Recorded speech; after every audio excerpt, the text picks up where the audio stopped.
Okay, so we have a FX28 OBD2 scanner or car diagnostic scanner, and it's one of those that plugs into the car and connects to an app on your phone, almost like that blue thingy.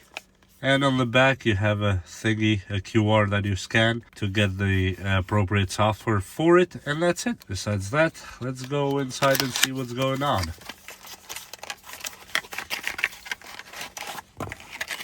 Okay, user instructions, SAE, these are the protocols and parameters right here. So it works for Android and iOS. That's nice.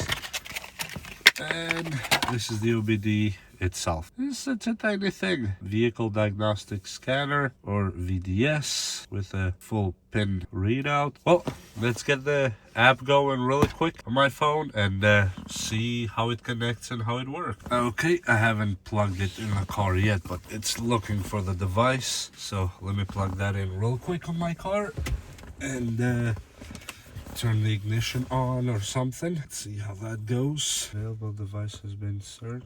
Okay, let me turn this on real quick. Yep, confirm. I don't know what that means, but connecting.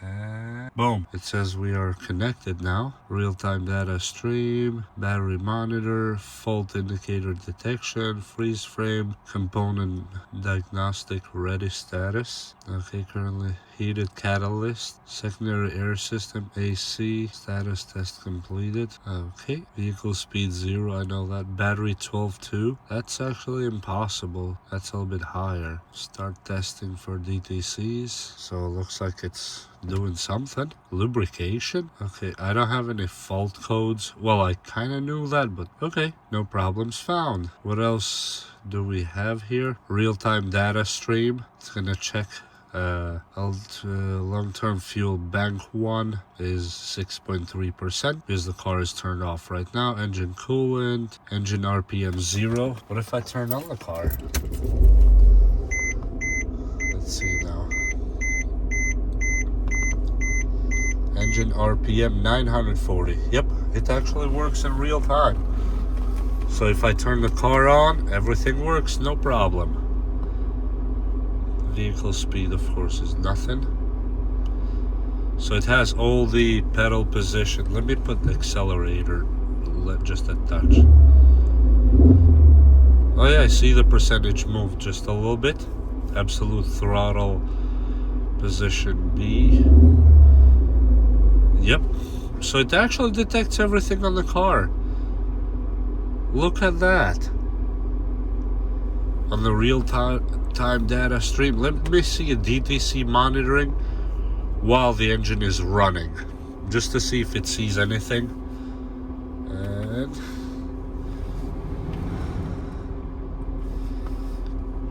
nothing, no problem. Even though the AC doesn't work in this car, but supercar sound, what does that even mean? Currently being downloaded. Okay, so it works. It's downloaded something, but I don't think I need to wait for it to fully download to see the RPMs, as you see, go up and down in real time. Okay, so it downloaded something. Oh, so these are just car sounds. 1967 Camaro. That. Let me put the volume up a little bit. Oh yeah, you can kind of hear the car. You hear that? It's to kind of simulate the car noise. Yeah, okay, it's cool. It's cool. I'm not a type of person that does that. Then we have the battery monitor. 14.9, 15 volts. Because the battery is charging. And I'm gonna turn off the engine real quick. Okay, so start testing. I turned off the engine, what do you mean? Okay, battery monitor. What do you mean battery? How is the battery low? 12.8. Anyway, and the engine is off. Here, keys are right here. Okay, battery monitor now. Okay, 12.7 is not low in any planet.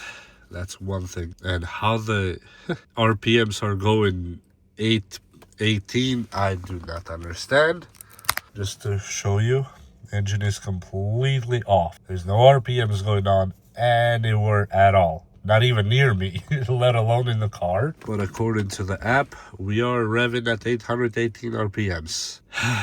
That's a little bit of a problem. And the voltage here, 12.7, that is actually on optimal to high on a battery. This is not low, even though it says battery low here. That's not true, because 14 to 15 is when it's only charging. Anyway, fault indicator detection. These are for like a historic data set. I don't have any freeze frames here because we didn't have any problem. System monitor and results. I didn't have it on monitor, so it says doesn't support, but I never did the monitoring. One click full vehicle detection. Okay, so let me put this back on. And it's gonna start detecting all the stuff in the vehicle. And here we go, heated catalyst, AC system. No value for testing, I know, because the AC system was destroyed on this car from the start-stop eco scam. That was a thing for years, and let's just hope those people never have a good dream in their lives, whoever thought that it's gonna save the planet. And that's it. Let me go back out of here. Then we have vehicle performance testing if you need to, but I'm not gonna go on a speed frenzy right now. Unified diagnostic service, so you can check for brands, you can go in more depth on what you need. So I'm not gonna go Benz, and then ISM. You can do intelligent servo module, airbag. Do we have AC here? Nah, probably, but I don't know. Let me select, oh, why not, right? And see if it can test them without starting the vehicle. I'm gonna see for any lights or changes on the dashboard while it does that, to make sure if we have everything going on. I don't see any problems till now, but let's hope it stays that way. Whew, that took a minute to go through all that stuff. One fault found. ISM, okay, because the car is not on. Vendor custom 179A77. Well, this one is just the module itself, because the car is not on, and I'm just gonna see if I can clear it, and that's it. I'm not gonna recheck because I know what it is. That part is not a problem. What settings do we have here? Metric system, we can change that to imperial units, and then go here, language English, my car, count and security. Okay, so firmware version, let me see, do we have anything new? Nope, because otherwise it would give you an option. And then besides that, I think that is it. You can just use your car as you wish, and you have the main parts here on this little dashboard. Let me turn it on real quick. As you see the engine RPM and all that. This engine or idle fuel consumption is for liters per, I don't know if it's liters per hour, liters per kilometer. I know how that part here works. Let me see. Idle fuel consumption is the fuel consumption at the current moment when the vehicle is stationary with the time as statistical unit. Okay, so it's liters per hour. So if I stayed 1 hour, that still doesn't make sense. 213 liters? No, I refuse to believe that. Engine RPM 840. We are at yeah, that seems quite right, around 840, 850. Okay, engine coolant temperature 99 to 107. That's close. Well, because it depends on how my car reports this stuff too, and this would require you to drive a little bit this part here in order to get anything, as you see in these little dials. But I didn't drive, and I have nowhere to go today anyway. And here you can add a custom meter on the dashboard, and you can add whatever you need to keep an eye on. For example, oxygen sensors, time since start, distance, fuel rail, pressure, if you wanna, for example, keep checking. This is actually really good stuff. Fuel level input, barometric pressure, evap system vapor pressure. Do we have, wow, there's so many things here. But yeah, calculated load value, engine coolant temperature, short-term fuel, long-term fuel, RPM, speed, ignition time, advanced on cylinders, intake air temperature, absolute throttle position, oxygen sensor bank 1, sensor 2, distance, that's EMI since the engine light was activated. We don't have an engine light, so it's not going to work on us. And basically that is it. It's just, it does all this stuff that I'm telling you right now. And besides that, it's a cool little scanner. Let me pull it out, what happens.